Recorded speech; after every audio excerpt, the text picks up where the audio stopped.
Divdesmitā gadsimta sākumā, 1900. gadā dzimušās Elizabetes Dumpes, kas bērnībā dzīvojusi Vecrīgas ielā, tagad Ķemeru ielā, atmiņas par Avotu galu, vēlāk sauktu arī par Jaunedinburgu, bet mūsdienās par Dzinteriem. Avotgals.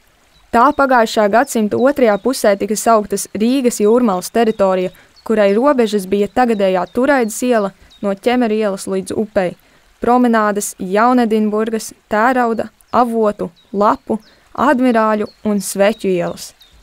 Ķemeru iela iet cauri visai šai teritorijai, kā senais lauku ceļš. Šajā teritorijā atradās 4 kroņa mājas – Avoti, Reķi, Jaunzemji un Mežgaļi, kā arī valsts mežsarga mājas. Kad šeit apmetušies pirmie iedzīvotāji, nezinu, bet Avotu mājas iedzīvotāja Miķeļa Dumpja vecākais dēls Jēkabs Dumpis, viņš šeit dzimis 1863. gadā. Pēc tēva stāstiem arī pārējās mājas viņa bērnībā bijušas uzceltas un apdzīvotas. Uz kādiem tiesiskiem pamatiem Avotgala iedzīvotāji līdz zemes iepirkšanai lietoja zemi, nezinu.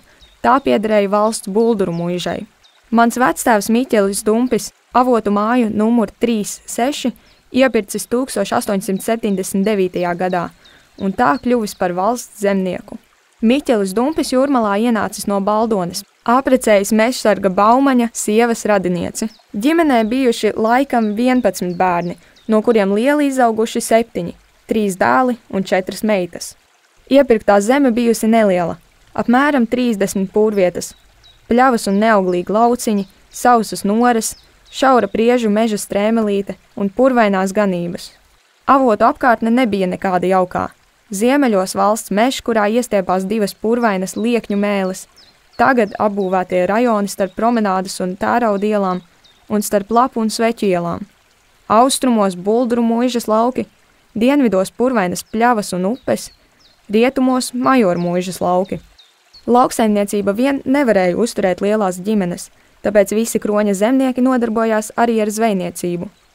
Jēkabs Dumpis gribējis iegūt izglītību, bet varējis mācīties Rīgā Aleksandra ģimnāzijā tikai 2 gadus. Viņa tēvam vajadzējis mājās palīgu saimniecībā un zvejā. Ap 1908. gadu, vai pat varbūt kādu gadu agrāk, valsts sāka pārdot apbūvēju gruntsgabalus Edinburgā, tagad Dzinteros, Turaidas ielas kreisajā pusē no dzelzceļa līdz Ķemeru ielai, Pētera ielai un Gagarina prospektam. Mūsdienās Edinburgas prospekts. Sākās īsts ziemasmāju un vasarnīcu celšanas drudzis, kas skāra arī Avotu galu. Pat pirms Avotu māju galīgas sadalīšanas sākās gruntsgabalu aizpārdošana, bet no 1912. gada pilnīga izpārdošana. Pirka Rīgas namīpašnieki, latvieši, banku ierēdņi krievi, tirgotāji un ierēdņi vācieši. Pirka visi, kam bija nauda. Steigā arī pārējie zemnieku māju Reķu, Jaunzemju, Mežgaļu īpašnieki, uzmērīja un sadalīja savus zemes īpašumus sīkākos gruntsgabalos un pārdeva. Cena bija augsta – 500 zelta rubļu par sieka vietu, tas ir par 925 kvadrātmetriem. Nauda nāca bez pūlēm, auga turība un morāles pagrimums. Pirka nevajadzīgas graznas mēbeles, gramofonus, plātījās ar naudu. Radās skaudība, nesaticība, strīdi, dzeršana, kaušanās. Idiliskā Avotu gala nosaukuma vietā uzradās rupjais Kulakciema vārds. Uzradās arī tādi uzņēmīgi namsaimnieki, kas sacēla viegla tipa vasarnīcas 2 stāvu ar 4 līdz 6 dzīvokļiem, kuriem īstenībā nebija piekrišanas, tos nevarēja izīrēt. Īpašnieki vasarnīcas apdrošināja par lielām summām un dedzināja. Sevišķi daudz ugunsgrēku bija rudenī. Bija arī tādi gadījumi, ka pērkona negaisa laikā zibens iespēra 3 līdz 5 dažādās vietās vienlaicīgi. Vecie avotgalieši smējās, kad tuvojās negaisi. Redzēs, cik vietās un kur šoreiz iespers. Avotgalā uzcēla arī rūpniecības uzņēmumu. Bulduru namīpašnieks Brūvelis nopirka no Toma Žagara gruntsgabalu Ķemerielā, izraka no Lielupes līdz fabrikai kanālu koku pludināšanai un uzcēla kokapstrādes uzņēmumu. Tas darbojās līdz 1915. gadam. To nopostīja kara laikā un pēc kara vairs neatjaunoja. Par pirmajiem vasarniekiem tēvs stāstīja, ka tie pie īres telpām dabūjuši arī pienu no saimnieka goviņa, cik vajadzīgs, un malku ēdiena gatavošanai. Vēlāk tādu piedevu vairs neesot bijis jādod. Kā gāju putni pavasarī no Rīgas uz Jūrmalu un rudenī atpakaļ vilkās vasarnieku mantu vezumi. Šis transporta veids pastāvēja ilgi, šķiet līdz 1940. gadam. Man iepazīšanās ar vasarniekiem notika 1908. gadā, kad tos novēroju pie tēva mātes. Tās bija 2 vācu ģimenes no Rīgas – Fleisneri un Vīki. Jaunkundzes ar jaunskungiem norā spēlēja kroketu un riņķīšu mešanu, skrēja rundlaufu, skriešanas spēli, gāja uz upi vizināties ar laivu. Mātes tamborēja un pļāpāja, tēvi dzēra alu un spēlēja kādu kauliņu spēli.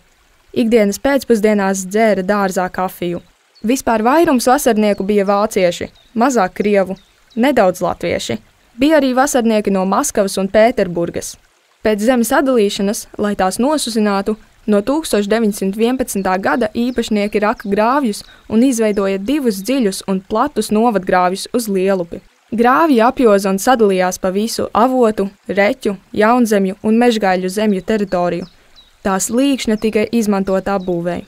Jau 1913. gadā par Jaunedinburgu iesauktajā vasarnīcu rajonā nodibinājās Jaunedinburgas labierīcības biedrība.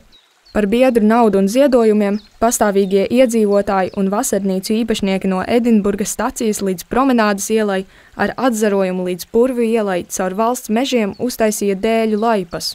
Gar laipām ieraka stabus ar gaišām luks lampām. Algoja cilvēkus, kas lampas vakarā aizdedza. Ziemā šīs laipas turēja tīras no sniega un kaisīja ar smiltīm. Laipas laboja līdz 1941. gadam. Kara laikā tās pazuda. 1928. gadā Jaunedinburgu pievienoja Jūrmalas elektrības tīklam. Apgaismošanu dabūja Ķemeru un Promenādes ielas.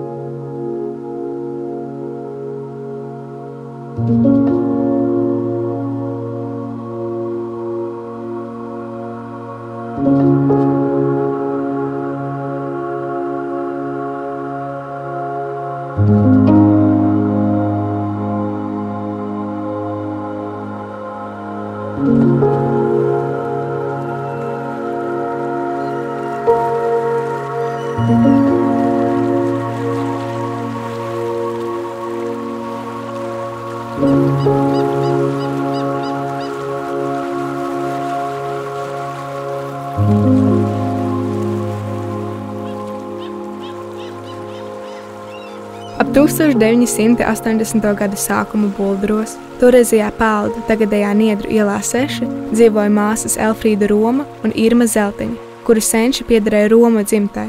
Tā Lielupes krastos dzīvojas pāri par 100 gadiem. Daudzi no Romiem bijuši zvejnieki. Arī 1870. gadā dzimušais Mārtiņš Roms, viņam piederējuši murti. Viņš ir bijis zvejnieks gan upē, gan jūrā. Viņš pats būvējis arī dzīvojamo māju. Māsa stāsta, kopā uz tēva zemes gabalu bijušas 4 mājas, un tās visas izīrētas vasarniekiem. Īrnieki parasti bija vai nu vācieši vai krievi. Arī Mārtiņa tēvs pārnācis no salas pagasta un apmeties no dēla netālu pāri ielai. Mārtiņa tēvam saimniecībā bijusi govs.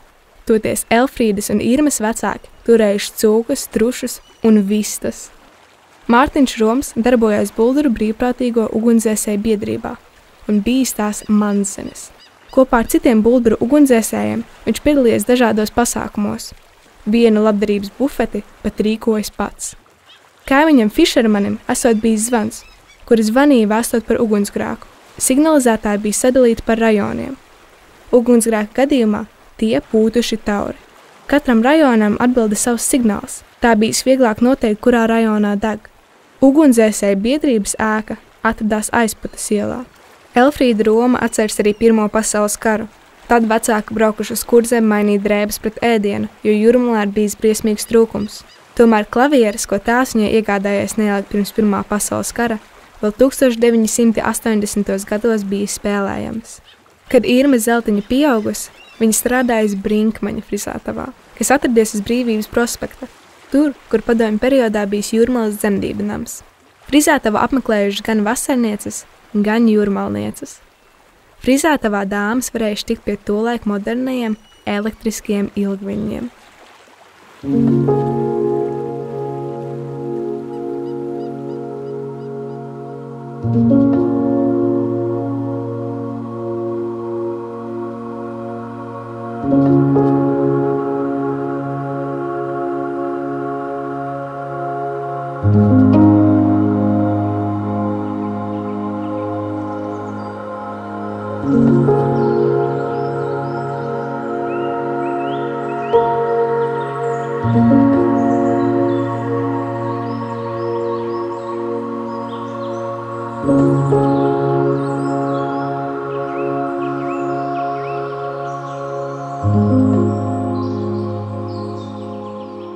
Laimas Strautiņas tēvs Bulduru zemi vasarnīcas būvei iegādājies Izsolē 20. gadsimta sākumā.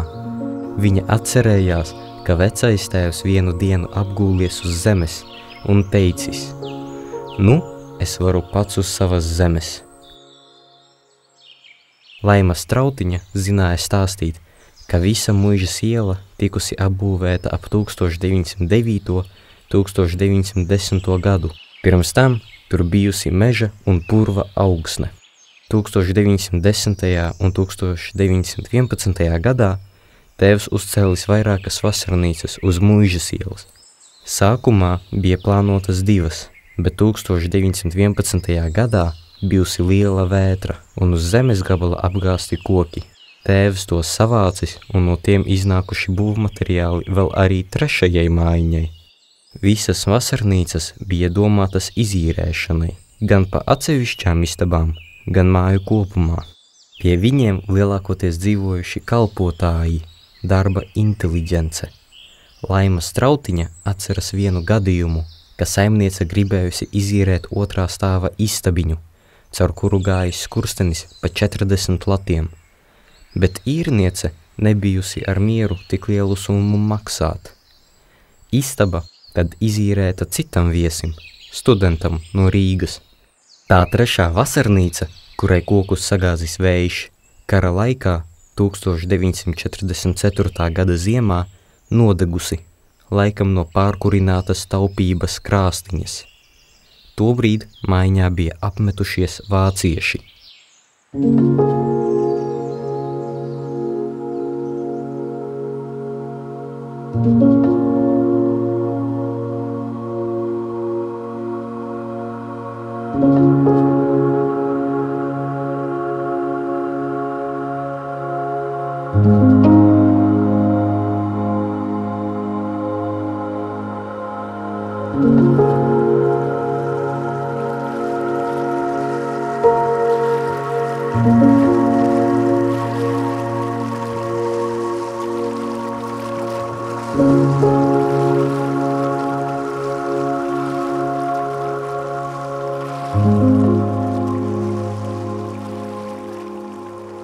Bijušā kolhoza uzvara tīklu lāpītāja Zoja Milovidova, pierakstīts 2023. gada 8. februārī.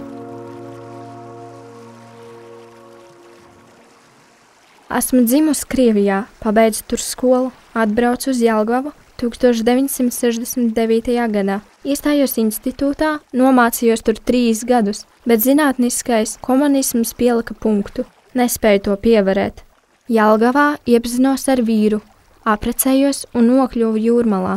Kad piedzima bērns, nācās meklēt darbu. Iekārtojos kolhozā par apkopēju. Man piešķīra vietu bērnu dārza silītē. Kad varēju atstāt bērnu silītē, sāku strādāt citur un vēlāk pārgāju uz tīklu darbnīcu par mācekli. No 1978. gada jau strādāju tīklu darbnīcā. Nostrādāju tur līdz 2001. gada aprīlim. Dzīvojām Priedainē. Buļļuciemā saņēmām dzīvokli no kolhoza, kad jau biju nostrādājusi 15 gadus. Tā bija pēdējā māja, ko kolhoz uzbūvēja. Man vienkārši paveicās. Strādāju tīklu darbnīcā, bet profesija bija zvejas rīku jaunbūves un remonta strādniece. Darbnīca bija liela, vairāk kā 10 vai pat 20 metru garumā, vairāk kā 10 metru platumā. Mums gar sienām bija piestiprināti statīvi ar tādām naglām, uz kurām varēja izstiept linumu ik pa 10 metriem. Tīklus jāremontē nostieptā stāvoklī, lai viss būtu līdzeni. Gar griestiem gāja trose, kurai varēja piestiprināt tīklu. Lai varētu strādāt ar tīkliem, bija daudz dažādu pielāgojumu. Veids, kā mēs strādājām, bija atkarīgs no tā, ko mēs darījām. Piemēram, ja remontējām traļus, varējām strādāt 2 trietā. Kad es 1978. gadā atnācu, tīklu darbnīcā bija vairāk nekā 20 sievietes, bet, kad gāju prom 2001. gadā, bijām palikušas 7. Es biju viena no beidzamajām, kas iestājās strādāt tīklu darbnīcā. Par mani jaunāka bija tikai Ināra Everte, bet stāžs viņai bija lielāks. Tagad ir ļoti maz, kas zina, kā tīklu slāpīt. Malu mednieki ir atlikuši un jūras zvejas cienītāji. Dažreiz jūrā var redzēt karodziņus, kur tīkli izlikti. Kuram ir licence, tie iet jūrā un zvejo. Tā nu paši vai kādi paziņas kādam ir palikuši, kuri prot tīklu slāpīt, tie palīdz. Man ir zvejnieks, kuram es palīdzu. Tieši šobrīd taisu viņam murdu, mājās, virtuvē. Tīklu uztaisīt nav ilgi, bet vietu vajag. Kad tu iestelē piešuj, tur vajadzīga telpa, lai ir attālums vismaz 3 metrus, jo vajag uzvilkt.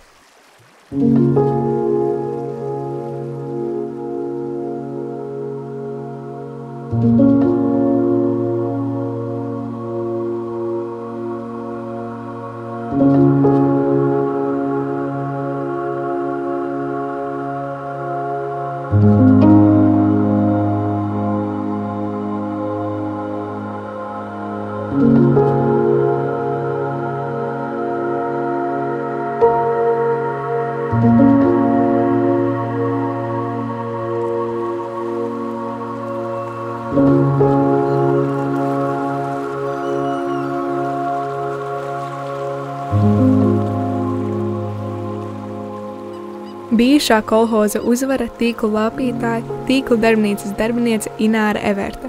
Pierakstīts 2023. gada 17. februārī. Piedzimu Rīgā, uzaugu pie vecmāmiņas Garciemā. Vecais tēvs bija stūrmanis, uz kuģiem brauca. 9. maijā viņš strādāja. Tā viņi tur sāka ar tiem tīkliem. Mammai bija 3 māsas, un tā viņas tur kopā sāka lāpīt un gatavot tos traļus. Zvejas rīks, ko toreiz lietoja. Un tad, kad mamma jau strādāja 9. maijā, Ilgonis Bumburs, zvejnieku kolhoza uzvara priekšsēdētājs, bija aizbraucis un uzrunāja mammu, vai negrib nākt šeit. Viņš teica, ka nākotnē ir plānots kolhozā mājas celt. Ja gribēs iedos apbūves gabalu, varēs paši celt. Un tā mēs atnācām. Sākumā dzīvojām klubā. Tur mēs nodzīvojām 6 gadus no 1963. līdz 1969. gadam. Par tīklu darbnīcas pirmsākumiem. Atceros, ka Laiviņu Vija stāstīja, ka 1962. gadā tāds liels sniegs. Autobus jau te nenāca. Varbūt 4. līdz 33. līnijai un bija tas gabals jānāk ar kājām. Klubā bija foijē pirms zāles, un tur viņa ziemā strādāja. Mana māte atnāca augustā, tad jau viņa bija būdā, tur, kur tagad jahtklubs. Es nezinu, vai tur tā būdiņa ir tā pati vai ir oriģinālā. Būdā bija krāsas. Vai tur nāca kurinātājs, vai viņām pašām bija jākurina, to es nezinu. Kad es atnācu strādāt, tad bija gandrīz 20 darbinieces. Kad gāja prom, tad bijām 5. Tas bija 2001. gads, tad, kad akciju sabiedrība Jūras līcis nobankrotēja. 1969. gadā sākās konkurss Vai tu mīli jūru? Tas sākās, kad es biju 6. un 7. klasē. Konkursi notika katru gadu. Pirmais konkurss notika Mērsragā, man liekas. Pirmajā gadā bija jāzina visi jautājumi. vai par laika apstākļiem, lāpīšanu, zivju vēršanu vai mazglu siešanu, tad vēlāk skatījās, kas kuram iet veiklāk. Pirmajā gadā es vēl nelāpīju. To viena cita meitene darīja, bet man bija jāsien mazgls. Tāgaliņš, ne tāgaliņš. Tagad skatos grāmatās. Tas bija tā kā markas uzlikšana. Tad, kad to diedziņu saliek cilpiņā, aptin un izbāž caur cilpiņu un pavelk to otru galu atpakaļ iekšā, viņš nostiprina galu, lai neirst vaļā. Senos laikos jau nebija izolentas. Tad vienkārši pameta to pašu diedziņu, rīktīgi stingri aptina, izvilka un tad tā turējās. Man bija kādi 12, 13 gadi. Ar katru gadu es tos tīklus vairāk, ātrāk un labāk lāpīju. Mēs gājām uz kolhozu, kad nāca laiks gatavoties konkursiem.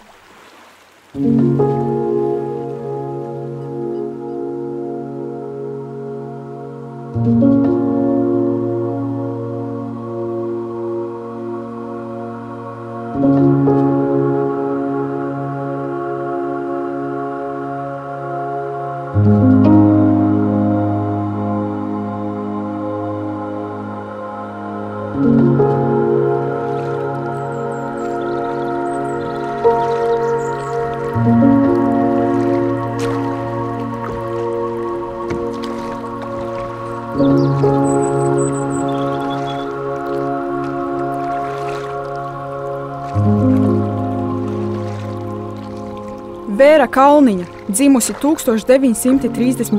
gadā, agrākā zvejnieku kolhoza Uzvara zvejas tīklu darbnīcas tīklu lāpītāja. Piedalās arī Velga Aleksejeve, dzimusi 1953. gadā, Vēras Kalniņas meita. Pierakstīts 2023. gada 10. novembrī. Esmu dzimusi Vakarbuļļos, arī mani vecāki no šejienes. Mana mamma piedzima 1896. gadā. Otīlija Ābola, dzimusi Reņģīte, nodzīvoja 102 gadus. Mēs te viena slaka, Reņģītes, Andersoni, Bērmani, Kalniņi. Patiesību sakot, visi savā starpā ir saprecējušies. Reņģīšiem bija 5 dēli, 2 pārgāja dzīvot Uzvaras pusē, bet pārējie visi šeit saprecējušies. Un viņiem visiem atkal bija bērni. Lielupes Jūrmalas puses krasts senos laikos Plosta gals, bet kolhoza laikā sacīja Uzvara. Plosta gals, tur jau kroks arī bija, Vārnu kroks. Viņi, braucēji, nāca no Rīgas ar zirgiem, cēlās pāri ar Plostu, tad jau Lielupe nebija tik plata. Kad es biju maza, arī Buļļupe nebija tik plata kā tagad, straume jau izzēda. Mani priekšteči visi bija zvejnieki, izņemot mammu. Tēvs Jānis Ābols, Konstantīna dēls, ir cēlies no Klapkalnciema, arī zvejnieks. Pēc Pirmā pasaules kara laikiem un atgriešanās no Krievijas viņš pārnāca uz šejieni. Pēc kara Vērnu krogū bija zivju pieņemšanas punkts, tur bija žāvētava. Māte tur strādāja, kamēr manam brālim palika 14 gadu.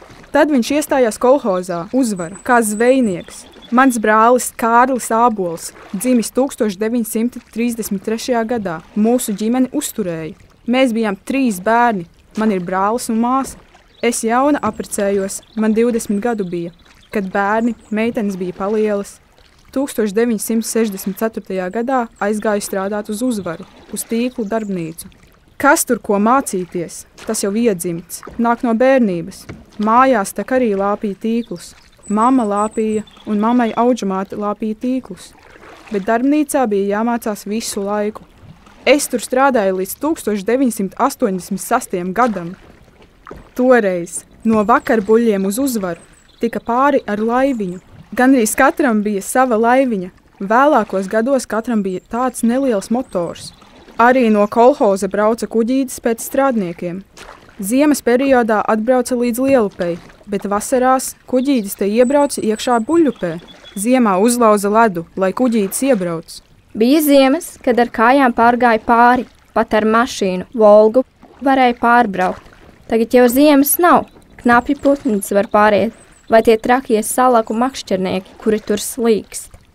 No rīta buļļiem līdz vakarbuļļiem mežs ir 3,5 km, bet šie zvejnieki, patiesību sakot, nečupojas ar rīta buļļu zvejniekiem.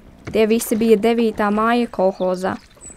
Uz ballēm gāja, uz kolhoza pasākumiem, čupojās te vairāk ciemi ietvaros. Tas jau no seniem laikiem. Latvijas laikā Vārnu krogū bija žāvētava. Tur zvejnieki satikās. Visi zvejnieku svētki bija tanī pusē, Jūrmalā. Tāpēc viņi sagāja kopā ar Jūrmalas zvejniekiem. Mūsu zvejnieki tak nebrauks uz Mangaļu salu. Tur tak 3 kilometri sprauga. Visu izšķīra meža posms, jo mūsu zvejnieki jau nebrauks uz Mangaļu salu. Bet ziemeļgalieši arī nenāks uz šejieni. Buļļu muižā neviena zvejnieka nebija, tikai ziemeļgalā. Tur tāds nesmuks līkums, bet pirms tam armijas daļa, un tur priekšā bija buļļu muiža. Tur bija gara kūts, gāju pie viņiem pēc piena. Kad aizgājām pensijā 1986. gadā līdz kādiem 90. gadiem jūrā negājām, tepat pa upēm. Zvejojām ar metamajiem tīkliem, ķērām vimbas, zandartus, brekšus.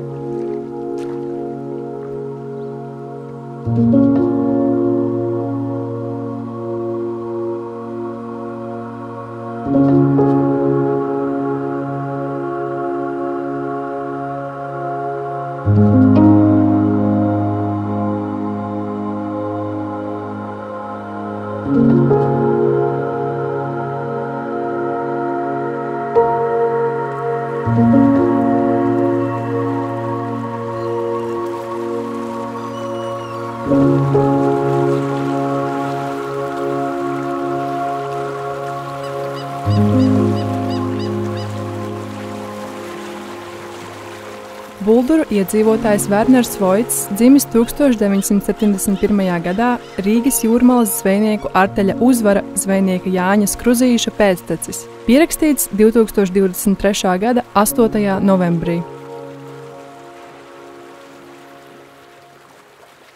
Zvejnieku laivu un tīklu māja atradās pretī restorānam Jūras Pērlei. Vienības prospektā kreisajā pusē bija Jūras Pērle, bet labajā pusē kāpās vēl ir sazīmējami tīklu mājas pamati. Tagad tas viss ir izpārdots. Tas bija Bulduru valgums, bet tā nebija vienīgā vieta. Ap 12. līniju tanī rajonā, tas arī ir pie zemajām kāpām, zveja notika diezgan aktīvi. Vecmāmiņa man stāstīja, kā viņi esot zivis veduši kamanās ar zirgu uz Rīgas tirgu, pa veco tiltu un tad uz Rīgu. Ome man stāstīja tik daudz stāstus par tiem laikiem, kā viņai ir bijusi jauna meitene un visādus smagus darbus darījusi. Manu omi sauca Marija Skruzīta, precējusies Vidzis. Man ir viena fotogrāfija, kas man neiziet no prāta, kur Jānis Skrudzītis, kurš ir manā augumā, jūras krastā stāv ar noķerto lasi, kuram galvu tur pie savas galvas, bet astes sniedzas līdz zemei, tepat Lielupē noķertu. Es pats ar zveju nenodarbojos, bet brīvprātīgi sadarbojos ar valsts vides dienestu, jo man Lielupes akvatorija ir perfekti zināma no jūras mutes līdz slokai. Arī zinu potenciālās vietas, kur malu zvejnieki varētu likt tīklus. Man arī ir profesionāls iemaņas šajā ziņā, jo esmu 16 gadus nostrādājis pašvaldības policijā. Tāpēc es arī šos 16 gadus Lielupē esmu malu zvejniekus ķēris un tramdījis, tīklus, murdus. Vecmāmiņa Anna paralēli zvejniecībai bija Bulduru brīvprātīgo ugunsdzēsēju biedrības biedra. Kā varēja sieviete būt par pažarnieci? Bet bija. Mana ome stāstīja par ballēm, ko rīkoja. Neatceros, kas tā bija par balli, Miķeļdiena vai kas, vai kaut kāds karnevāls.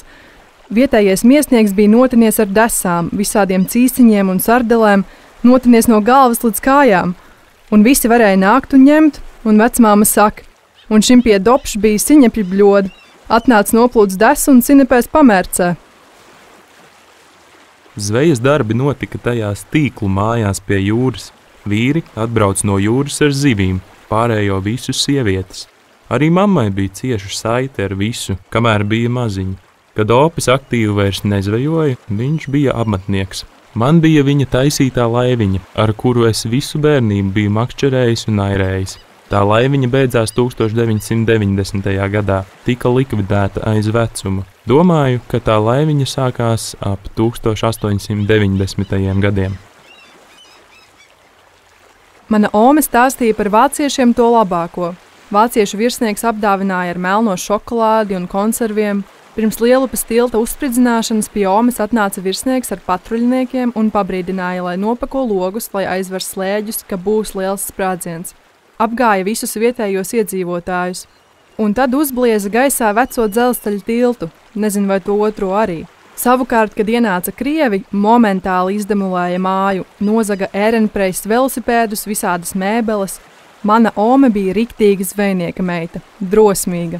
Aizgāja pie galvenā virsnieka, uzsita dūri galdā un nobļāva krievu lamu vārdu, vienīgo vārdu, ko zināja krieviski. Viņai sastūma visu atpakaļ. Tādi bija krievi. Tagad zveja notiek, vienīgi ar lomiem ir švaki. Roņi parazitē visu mūsu piekrasti. Igaunijā drīkst roņus regulēt, šeit ir aizliegts nezināmu iemeslu pēc. Kaut kur Lielupē mājās ir roņādas zābaki, juhtinieki, 45. izmēra. Roņi taukus vāca visādām vajadzībām, roņādas kažokus taisīja. Roņi saplēš tīklus, materiālie zaudējumi milzonīgi. Tīkli un murdi ir dārga padarīšana. Ciemos uz rojas pusi visi zvejnieki ir nelaimīgi. Eiropa nosedz tikai kādu daļu, bet zaudējumi ir tūkstošos, un roni nedrīkst aiztikt. Ir tāda pazīme, ja upē parādās roņi, tad laši iet. Esmu dzirdējis, ka slokā arī ir redzēti roņi. Tas ir atkarīgs no lašu migrācijas. Ronis pārsvarā nāk vakarā, naktī no rīta. Ronis ēd lasi, garšo. Ja pie dzelzceļa tilta ronis uznirst, tad zināms, ka laši ir upē aizgājuši.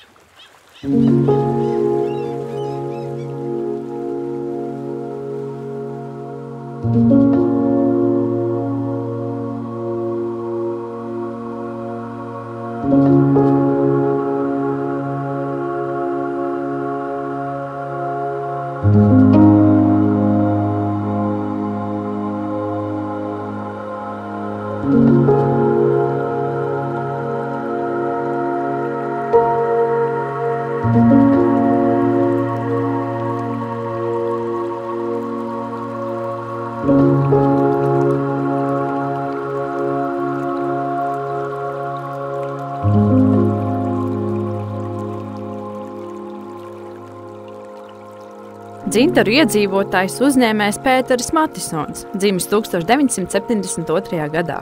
Zvejnieku kolhoza Uzvara darbinieku galvnieka Borisa Matisona un ekonomistes Intas Matisonas dēls un zvejnieku dzimtas Žagaru pēcnācējs. Pierakstīts 2023. gada 16. novembrī.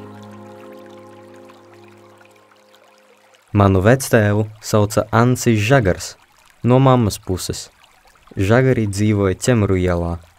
1940. gada tautas skaitīšanā atradu vectēvu Žagaru Anci Jēkaba dēlu, vectēva tēvu Jēkabu Žagaru un vectēva tēva tēvu Tomu. Vectēva tēva tēvs bija no Kauguru ciema. Viņš arī bija zvejnieks, un tad kaut kādā brīdī viņš pārvācās uz Ķemru ielu. Visa lielā ģimene tur dzīvoja vairākās mājās un arī vienā vietā uz Teātra ielas. To es tautas skaitīšanā atradu. Jēkabam un viņa sievai bija māja, tur, kur tagad ir Topiņš, Dzintaros. To māju viņiem atņēma un iedeva dzīvokli nākamajā daudz dzīvokļu mājā. Tad mēs tur dzīvojām. Mans tēvs, Boris Matisons, sāka strādāt kolhozā un iepazinās ar Intu un apprecējās. Tēvs bija Jūrmalā ienācējs, bet mamma bija vietējā.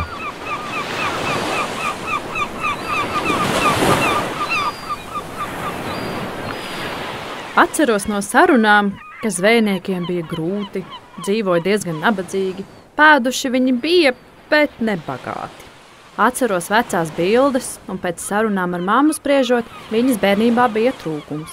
Jā, pēc kara un arī pirms tam jau grūti gāja Latvijas laikā.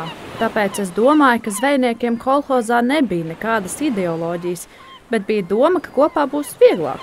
Tāpēc viņi neuzrunāja viens otru par biedriem, bet apvienojās, jo bija doma, ka kopā būs vieglāk. Nezinu, kā tieši vecāki izmenedžēja, bet 1980. gadā mēs pārvācāmies uz Buļļu ciemu.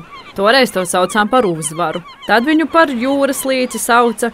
Buļļu ciems iegājās tikai pēc Latvijas neatkarības laika. Mēs toreiz nemaz nezinājām, ka to tā sauc. Man arī pirmo reizi, kad viens onkulis parādīja karti, kur rakstīts Oksendorf, es domāju, kas tas par Oksendorfu? Uzvara ir uzvara. Tur bija dzīvojamās mājas, bet pēc idejas tās jau bija tā bišķi no visu nost. Vajadzīgs stipri piepūlēties, jo bija vajadzīgs sabiedriskais transports, lai vispār tiktu uz turieni. Tajā laikā jau privātās mašīnas bija rētums. Līdz ar to, piemēram, turisma plūsma vasarā nebija tik liela kā tagad. Tagad vasarā es aizbraucu, bet tur jau nav kur mašīnu nolikt. Savukārt kolhoza ražošanas teritorija bija iežogota. Tur varēja tikt tikai ar caurlaidi, no malas neviens tur iekšā negāja. Kā bērns es jau zināju, kur iekšā tikt, kur pār žogu pārlīst. Mēs bērni tāpat gājām uz tīklu cehu svinu fenderēt, priekš pļentakiem, mētājām un uz naudu spēlējām. Es arī tīklus esmu lāpījis. Tagad vairs neprotu, bet tad es pratu. Starp zvejnieku kolhoziem, skolēnu komandām, katru gadu notika konkurss Vai tu mīli jūru? Es piedalījos tajā no Uzvaras. Bija vairākas disciplīnas – mezglusiešana, navigācija un arī bija tīklu lāpīšana. Iedeva tīklu ar robu un uz laiku vajadzēja smuki salāpīt. Es dabiski biju kandidāts, jo pirmkārt tiku projām no stundām, otrkārt ar autobusu aizvedu uz mājām. Mums arī deva pusdienu talonus, varējām tur paēst. Mēs braucām ar autobusu uz konkursiem. Katru gadu notika tie savā vietā. Salatsgrīvā, Rojā. Tas bija vesels piedzīvojums. Mēs bijām komandā kādi 10. Bija iespēja arī pa vasarām strādāt. Es strādāju zivjapstrādes cehā, ko sauca par Rudolfa Jansona cehu. Vēlāk uzbūvēja lielo zivjapstrādes cehu, saucamo Bamu. Es strādāju vecajā. Es visu, ko darīju, laboju kastes, kur zivis lika. Tajā laikā jau bija populāra aprites ekonomika. Salauztās kastes laboja un lietoja atkal. Un tad bija brigādes. No rīta no saldētavas vajadzēja piekraut milzīgas kastes, pa 33 kilogramiem katrā. Tās bija jāliek uz dzesēšanu. Reņģes, kas bija atdzesējušās, bēra uz marinēšanu.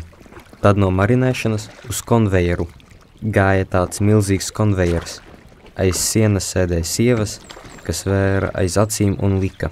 Tad ņēma tās savērtās reņģes un lika tādā milzīgā kūpinātavā. Tā bija dabiska kūpinātava ar skaidām.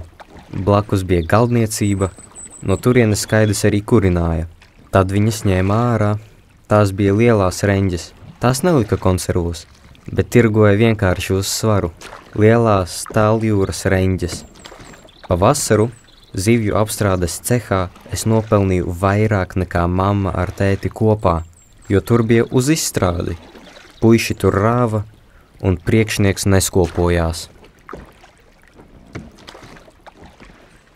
Kolhozam bija 3 apgabali, kur zvejoja – Rīgas līcī, Baltijas jūrā un Atlantijā. Jūrā bija tā saucamais pārstrādes kuģis, kur viņi tās zivis jau lika bunģās. Atlantijā kuģi zvejoja, bet tie nenāca atpakaļ.